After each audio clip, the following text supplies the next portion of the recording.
तुम साहेब तुम संत हो, तुम सतगुरु हम हंस, गरीबदास तुम रूप बिना और ना दूजो वंश।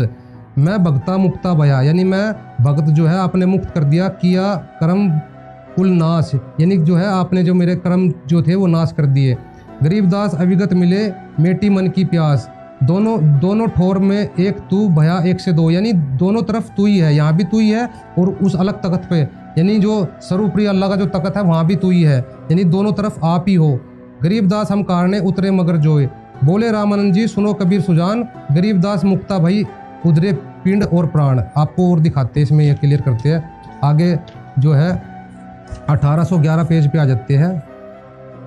इसमें कहते हैं स्वामी जी इच्छा हुई जानना चाहिए, मतलब स्वामी जी की इच्छा हुई कि जानना चाहिए यह कबीर कौन है जो ऐसे ऐसे कौतुक किया करता है।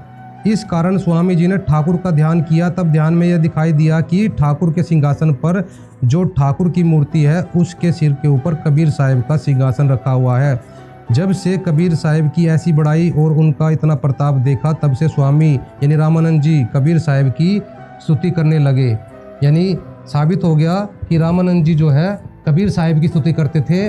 जो कबीर साहिब जो है रामानंद जी के भी अल्लाह थे, परमात्मा थे, वो उन्होंने रामानंद जी को एक शिष्य बन करके पार किया।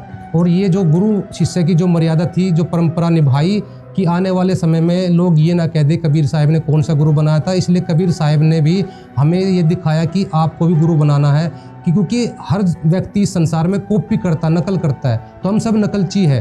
तो कबीर साहिब ने खुद हमें ये दिखाया एज ए ट्रेनर बन के कि जैसे मैं गुरु बना रहा हूँ आप भी गुरु बनाइए, और गुरु शिष्य की परंपरा से ही आप पार हो सकते हो। तो दर्शकों, आपने संत रामपाल जी महाराज के शिष्य द्वारा दिखाए गए प्रमाण देखे, जिसमें उन्होंने स्पष्ट किया कि कुरान शरीफ की सूरह इखलास 112 की आयत 1 से 4 की दूसरी लाइन में जिस अल्लाह का जिक्र किया गया है वह अल्लाह कबीर है।